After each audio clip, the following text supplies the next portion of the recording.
Assalamualaikum warahmatullahi wabarakatuh. Apa kabar teman-teman?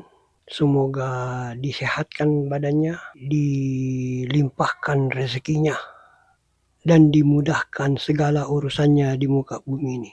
Jangan lupa teman-teman yang belum subscribe, mohon kiranya di subscribe channel ini. Yang sudah subscribe, saya ucapkan banyak terima kasih. Jazakumullahu khairan katsira, barakallahu fikum. Teman-teman, kali ini kita belusukan lagi masuk ke dalam Islam. Kita lanjutkan pembahasan isnad, yaitu part kedua atau bagian kedua dari Ustaz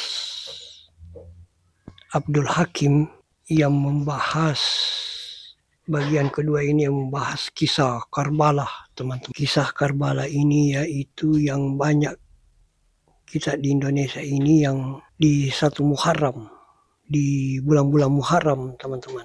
Jadi saya angkat kembali kisah Karbala ini dari Ustaz Abdul Hakim. Ini bahasannya. Dari zaman ke zaman, tidak peduli manusia mau menuduh mereka suka menggibahkan orang, mencela orang, tidak peduli, karena niatnya adalah untuk menegakkan al-Islam, menghancurkan kebatilan, menegakkan sunnah, menghancurkan bid'ah.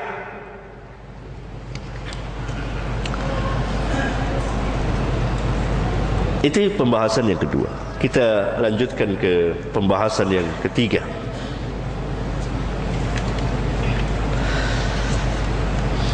Terdapat 3 macam jenis riwayat yang sampai kepada kita, yang menjelaskan tentang persengketaan, perselisihan, peperangan yang terjadi di kalangan para sahabat.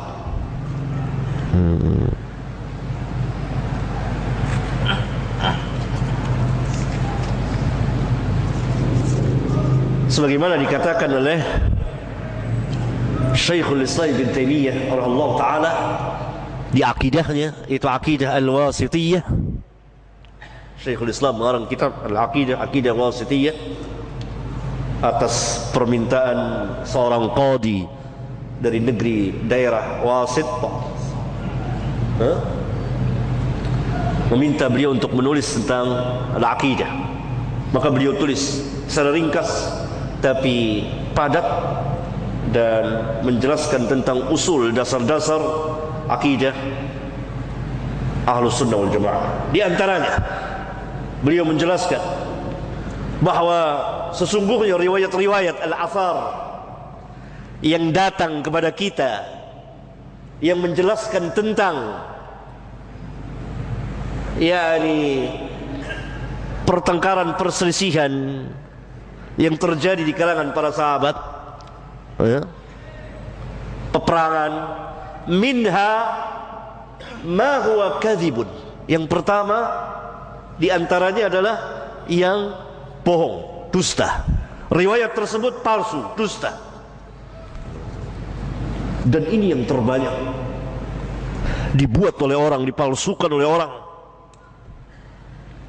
Wa minha, dan diantaranya ma qad zida fihi wa nukisa wa ghayyara an wajhihi as-sarih, an wajhihi as-sarih. Yang kedua, telah diberikan tambahan-tambahan atau dikurangi atau telah dirubah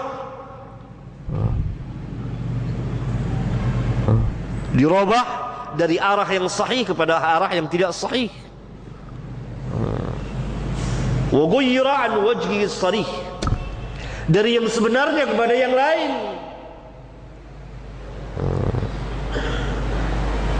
Jadi yang kedua, telah diberikan berbagai macam tambahan yang tidak ada dalam riwayat itu, tidak ada pada kejadian itu, atau dikurangi atau dirubah dari keadaan yang sebenarnya.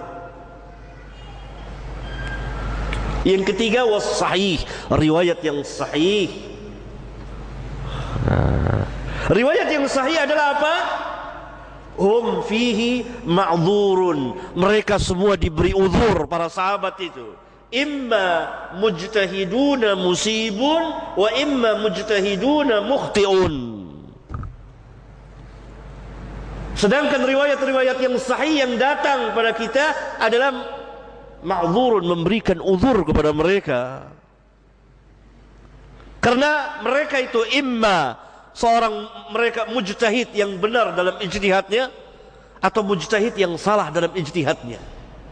Mujtahid yang benar dan salah diberi pahala. Yang benar 2, yang salah 1. Didudukkan. Ahlus sunnah menudukkan riwayat itu. Nah, ini riwayat, 3 macam riwayat ini bertebaran. Khususnya riwayat yang pertama dan yang kedua bertebaran di kitab-kitab siyar, kitab-kitab tawarikh, tarikh sejarah. Kalau tidak ada isnad, maka riwayat itu akan beredar. Maka karena riwayat itu tadi isnad, diperiksa oleh orang yang ahlinya. Sebagiannya, bahkan sebagian besar dusta. Sebagian lagi telah ditambah, dikurangi, dirubah. Dan yang ketiga yang sahih. Demikian juga kejadian yang lain dalam sejarah Islam.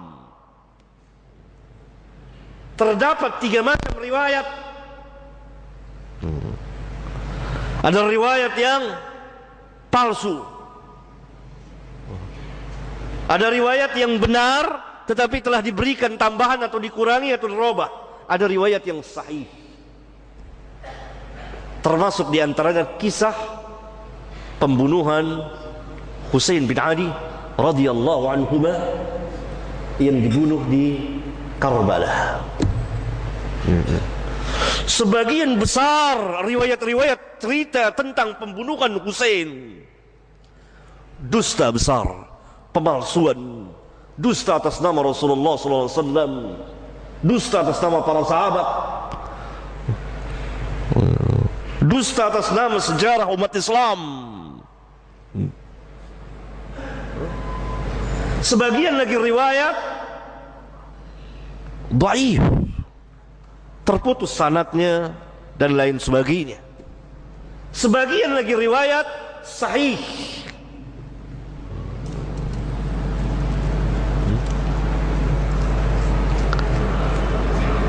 Maka mana yang akan kita pegang? Tentu adalah riwayat yang sahih. Riwayat yang sahih. Oleh karena yang keempat dari pembahasan kita ini berpegang dengan riwayat yang sahih. Kewajiban kita berpegang dengan riwayat yang telah sah menurut pemeriksaan para ulama yang ahli dalam ilmu riwayat, dan berjalan sesuai dengan qawaidul hadisiyah, yakni yang berbicara, yang mengatakan sah dan tidaknya harus para ulama ahlul hadis minal muhaddithin.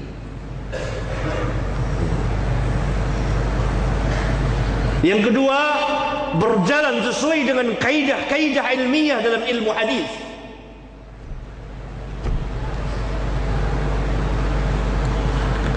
Masyarakat umum mengikuti para ulama. Fas'alu ahla dzikri in kuntum la ta'lamun.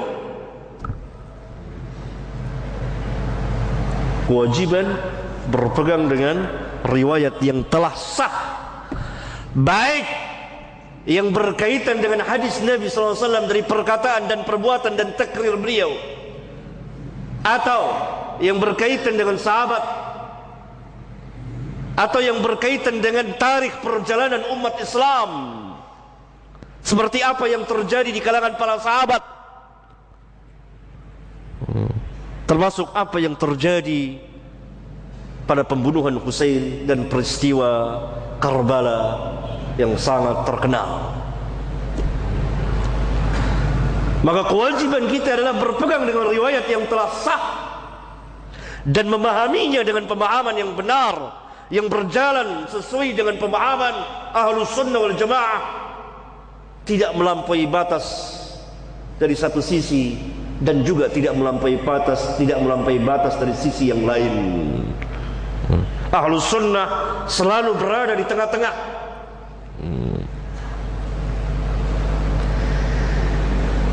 Oleh kerana itu, para muhaddisin, para ahli hadis selalu terdepan dalam pemeriksaan riwayat. 2 Sabtu yang lalu ya, saya pernah menjelaskan tentang kisah perang Zatu Qarad. Zatu Qarad. Masih ingat kisahnya? Kapan terjadinya? Sebelum Hudaybiyah atau sesudah Hudaybiyah?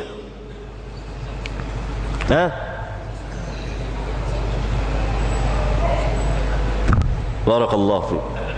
Sesudah Hudaybiyah. Adapun apa yang dikatakan Ahlus Siyar?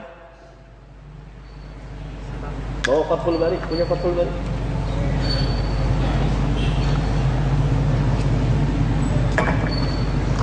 Apa yang dikatakan Ahlus Siyar? Para Ahlus Siyar, para ahli sejarah tidak berselisih bahawa perang Dzi Qarad terjadi sebelum Hudaybiyah. Terjadi sebelum Hudaybiyah.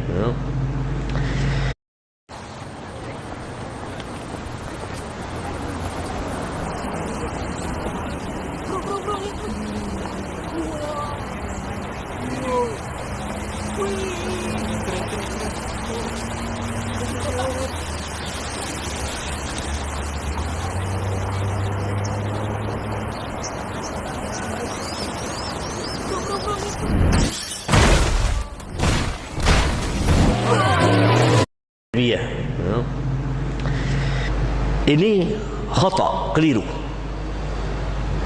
Padahal perang Dzi Qarad terjadi sesudah perjanjian Hudaybiyah. Jadi sudah perjanjian Hudaybiyah. Terjadi sesudah perjanjian Hudaybiyah.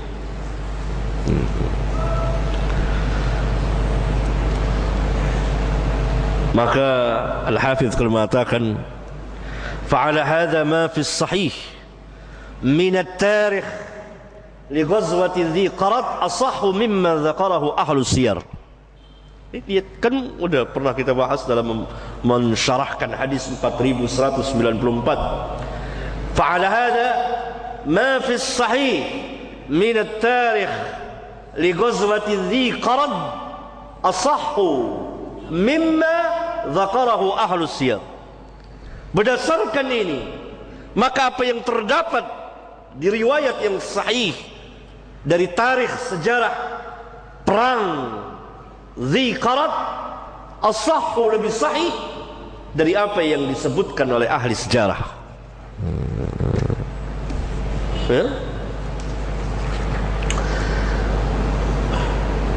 Berpegang dengan riwayat yang sahih. Yang kelima, mari kita melihat di antara riwayat yang dhaif dan sahih dari kisah pembunuhan Husain bin Ali radhiyallahu anhuma.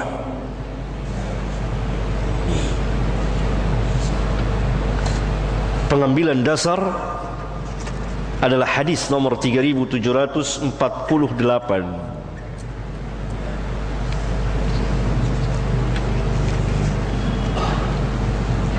Ini pernah kita bahas ya, karena kita telah sampai di kitab Al-Maghazi. Ini sudah lewat kitab Fadail, tapi perlu kita ulang lagi.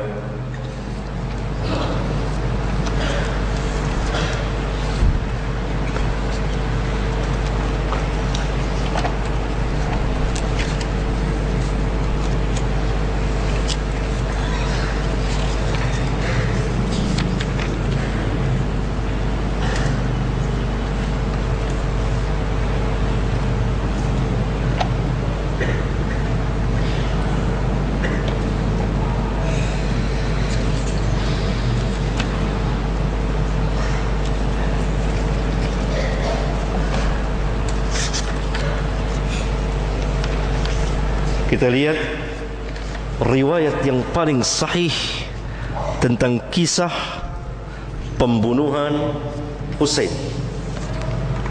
Dikeluarkan Imam Al-Bukhari, Muslim tidak, dan lain-lain. Nomor hadis 3748,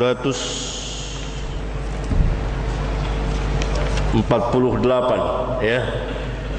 3748. Berkata Imam Al-Bukhari, haddatsani Muhammad bin Al-Husain bin Ibrahim qala haddatsani Husain bin Muhammad haddatsana Jarir an Muhammad an Anas bin Malik radhiyallahu anhu.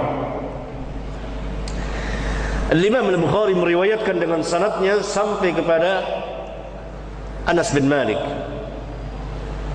Ia berkata, utiya Ubaidullah bin Ziyad bi ra's al-Husain bin Ali.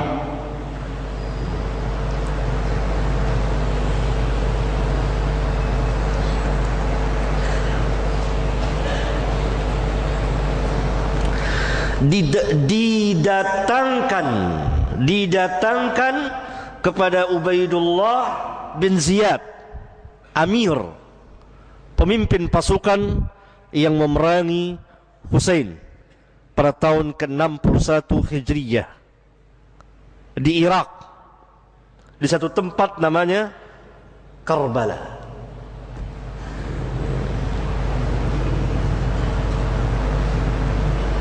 Bagaimana kisahnya?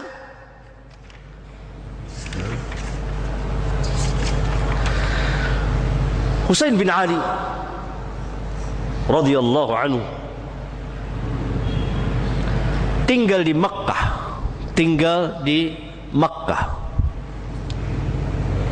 Beberapa sahabat tinggal di Makkah. Ibnu Abbas, Abdullah bin Zubair, dan lain-lain.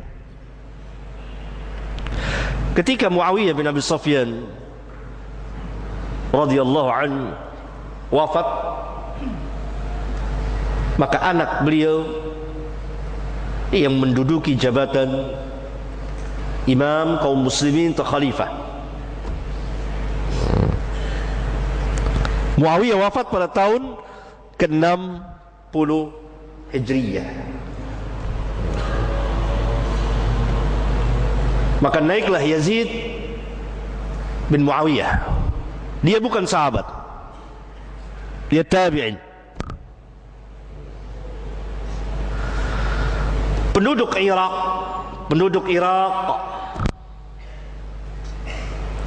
yang menjadi syiahnya, pengikut Ali ketika itu radhiyallahu ta'ala anhu. Tapi ma'ruf perjalanan penduduk Irak, suka berkhianat, berbohong, dan lain-lain, ma'ruf. Menulis surat kepada Husain terus menerus agar Husain datang ke Irak dan mereka akan baiat Husain, karena mereka tidak mau Yazid bin Muawiyah menduduki jabatan khalifah, engkau lebih berhak, dan seterusnya. Pun mereka datang ke Mekah mengajak Husain untuk berangkat ke Kufah, dan mereka akan sediakan pasukan.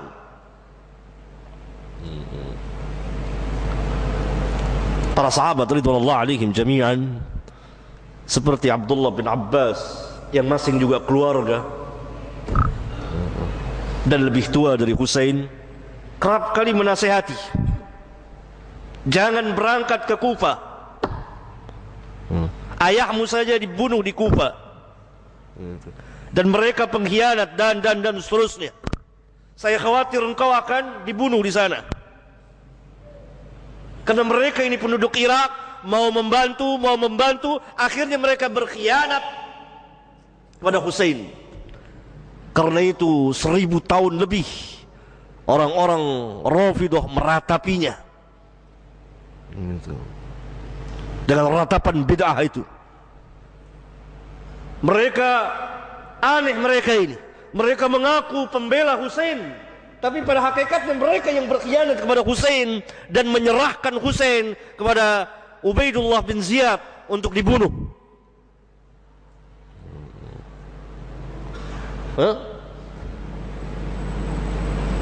Dinasihati oleh para sahabat. Husain mengatakan, saya sudah istikharah dan akan berangkat jalan. Ya. Sebagian riwayat mengatakan bahwa dia belum mendengar bahwa sepupunya, anak dari pamannya, telah dibunuh. Muslim bin Aqil dibunuh. Nah, Ubaidullah bin Ziyad,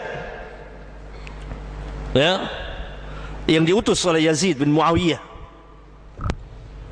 untuk menghalangi terjadinya pergolakan di Irak.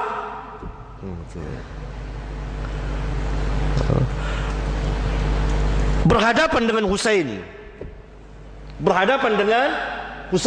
Karena Husain di tengah perjalanan menuju Irak. Karbala itu sebelum Irak, akan masuk ke Irak. Ya? Yazid mengutus Ubaidullah bin Ziyad karena telah tercium adanya pergolakan di Irak oleh orang-orang ini yang akan mempergunakan tangan Husain. Mereka ini sebetulnya penjahat.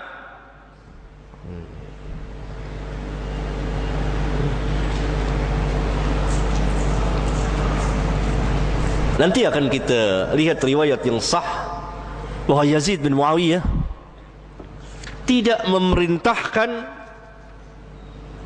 ketua pasukannya ini, amirnya ini, untuk membunuh Husain. Maka dia sangat menyesalkan terjadi pembunuhan terhadap Husain. Kenapa? Karena bapaknya Muawiyah berwasiat kepadanya untuk berbuat kebaikan kepada kerabat Rasulullah sallallahu alaihi wasallam, khususnya kepada Husain.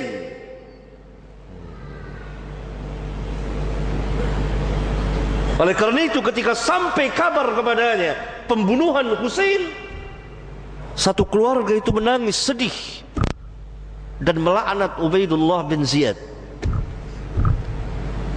Hanya saja dia tidak menghukum Ubaidullah, yang menunjukkan dia tidak membela Husain secara langsung tegas, yakni dia tidak mengkisas Ubaidullah bin Ziyad yang membunuh Husain, padahal dia telah memesan agar tidak membunuh. Jadi kedua pasukan itu berhadapan. Husain bersama keluarganya, anak dan istrinya. Mana penduduk Irak yang katanya akan membantu? Mereka lari meninggalkan Husain di Karbala.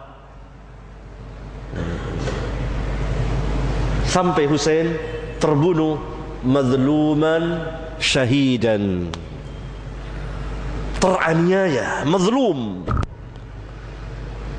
sebagai syahid. Mazluman syahidan. Ittifaq Ahlus Sunnah mengatakan Husain terbunuh mazluman syahidan, teraniaya, sebagai orang yang teraniaya dan mati syahid. Maka potong penggal kepalanya. Ini dia. Dari sini nampak jelas berbagai macam riwayat yang palsu. Dikatakan bahwa kepala Husain diarak sampai diletakkan di depan Yazid bin Muawiyah. Perempuan-perempuannya, wanita-wanitanya dan anak-anaknya dimutari ke keliling negeri, naik kendaraan tanpa pelana, ditawan, dirampas. Semua ini adalah kepalsuan dan kebohongan yang dibuat oleh orang-orang Rafidhah.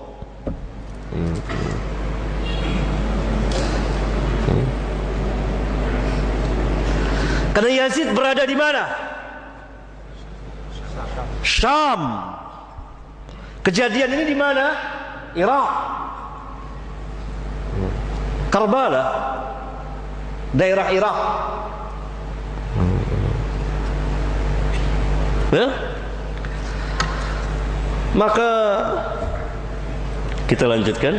Utiya Ubaidullah bin Ziyad bi ra'sil Husain bin Ali. Didatangkan kepada Ubaidullah, serahkan kepada Ubaidullah kepala Husain bin Ali.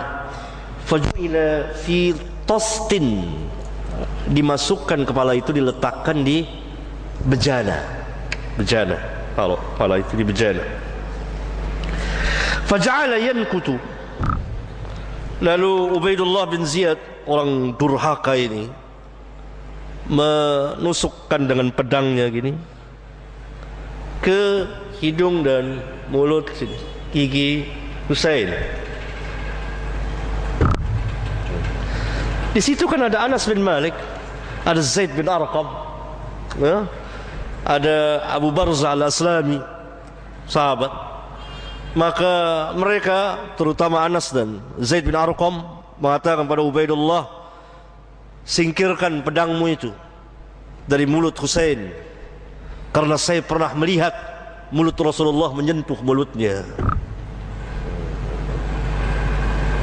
Jadi potong palanya kan, dibawa ke Ubaidullah bin Ziyad di bejana. Ubaidullah melihat ada pedang tajam, tusuk gitu, disentuh, maksudnya sentuh, bukan dicincang ini, enggak, disentuh, tapi dengan pedang nyentuh dia ke hidungnya, ke giginya sini. Jadi gini, tusuk-tusuk. Ada Anas itu, ada Zaid bin Arqam, angkat pedang, karena saya pernah melihat Rasulullah SAW mencium mulutnya. Mulut Rasulullah berhadapan dengan mulut Zaid. Ubaidullah bin Ziyad mengatakan, kalau saya tidak melihat engkau orang tua renta yang akalnya sudah rusak, pasti akan saya penggal kepalamu.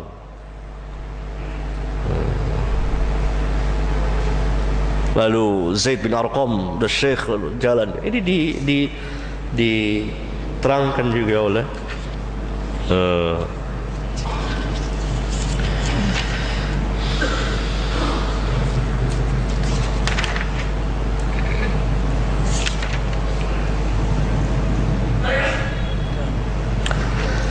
qauluhu, kata Al-Hafidh, faja'ala yankutu.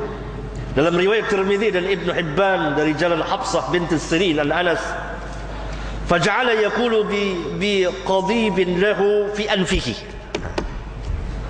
Dalam riwayat Tirmidzi dan Ibn Hibban, kata Al-Hafidh, lalu Ubaidullah bin Ziyad itu mulai menusuk dengan qadib. Qadib itu pedang, ke hidung Husain. Walid Tabrani, dan bagi Imam Tabrani dari hadis Zaid bin Arqam, faja'ala qadiban fi yadihi fi ainaihi wa anfihi.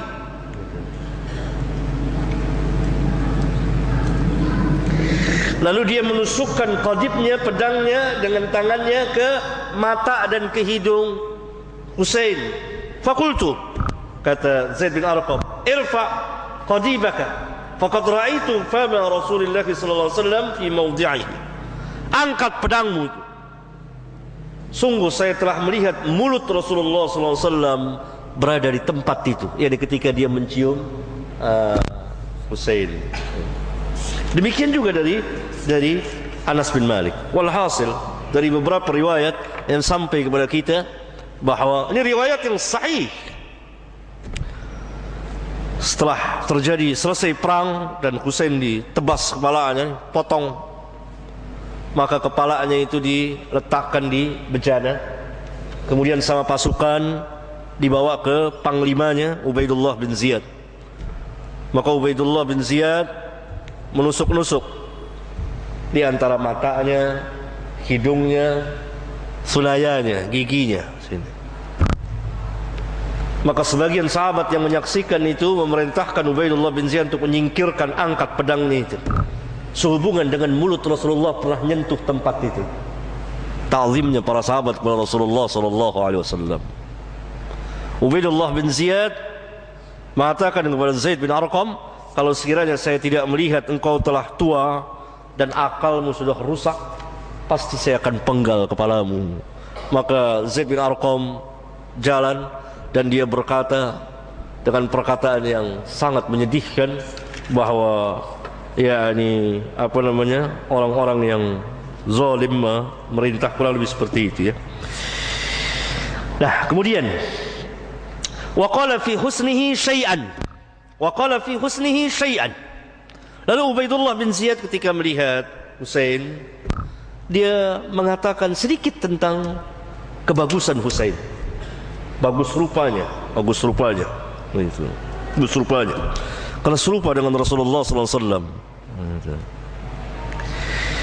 Faqala Anas, maka Anas berkata, kana asbahahum bi Rasulillah sallallahu alaihi wasallam. Maka dia adalah orang yang paling serupa di antara mereka, di antara ahlul bait dengan Rasulullah sallallahu alaihi wasallam. Anas ada di situ. Anas menyaksikan langsung. Kayak apa hatinya para sahabat itu dan kekuatan mereka menahan kepedihan. Gitu.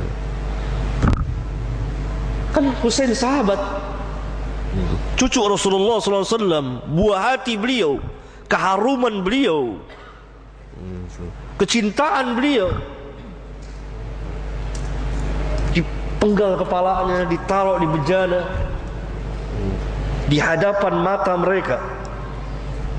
As-sahabiyun jalil, para sahabat besar. Apa yang bisa mereka perbuat di luar kemampuan mereka? Kekuatan menahan kepedihan, sehingga mereka melihat itu ada Anas bin Malik, Zaid bin Arqam, Abu Barzah al-Aslami dan lain-lain, belum lagi para tabi'in yang tidak ikut dalam perang itu. Kan mereka tinggal di Irak.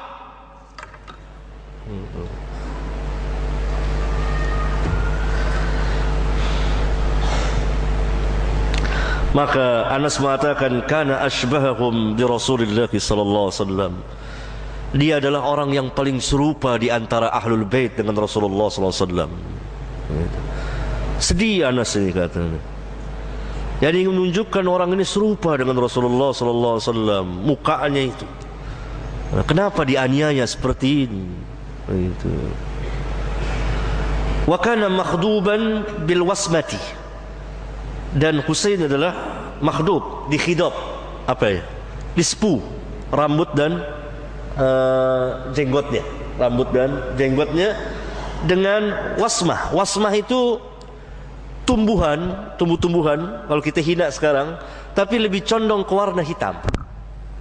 Yakni kalau disepuh pakai tumbuh-tumbuhan itu, maka dia akan berwarna dengan warna hitam. Bukan hitam, tapi condong ke warna hitam. Condong ke warna hitam, bukan hitam. Itu diterangkan oleh Al-Hafidh. Wa kana makhduban ay al-Husain bil wasmah bi fathil wawi wa akhta'a man dhammah. Bil wasmata, wawunya fathah, keliru kalau orang mengatakan wawunya itu dhamma, wasma, keliru. Wa bisukun Muhammad dan seterusnya. Nabatun, itu dia, nabatun, tumbuh-tumbuhan, yakhdibu bihi yamilu ila sawad. Itu tumbuh-tumbuhan yang untuk menyepuh, hina, apa kalau kita panggil sini, pacar ya, yang menjurus kepada warna hitam, hitam. Yani kalau kita menyepuh bukan dengan warna hitam, tapi berubah menjadi hitam, nggak apa-apa. Yang terlarang adalah mutlak memakai warna hitam. Tapi kalau kita memakai warna selain hitam, tumbuh-tumbuhan jenis hina banyak. Hina dari India, hina dari ini, itu macam-macam. Sekarang kan sudah modern, sudah pakai itu, ya kan, sudah pakai itu. Bikin bubuk, pakai warna itu begitu. Begitu. Nanti dia ke hitam. Begitu Husain. Itu yang dimaksud dengan apa namanya, makhduban bil wasmati, yakni para sahabat dan tabi'in dan lain-lain itu biasa menghidop, menyepu rambut dan jenggot mereka apabila telah berwarna putih. Kalau antum masih hitam-hitam, masih muda, sebagian yang udah putih. Putih karena selalu berbeda dengan orang Yahudi, selalu berbeda dengan orang Yahudi yang tidak pernah mau menyepu rambutnya dan jenggotnya. Boleh warna coklat, warna kuning, warna merah, kayak kemerah-merahan ya, merah-merahan. Emas biru ada biru.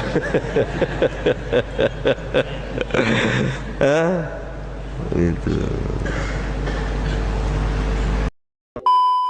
Apa yang kita simak tadi teman-teman dari bahasan Ustaz Abdul Hakim,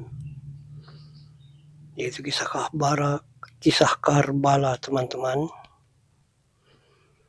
Semoga menjadi inspirasi kita untuk melakukan sesuatu yang berhubungan dengan sunnah teman-teman.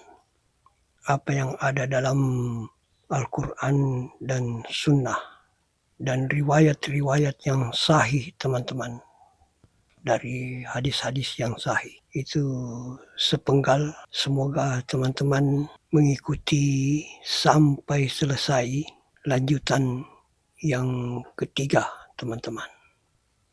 Jadi tayangannya harap teman-teman menanti. Jadi tayangannya yang ketiga harap teman-teman menanti.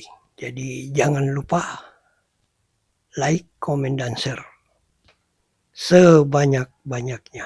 Assalamualaikum warahmatullahi wabarakatuh.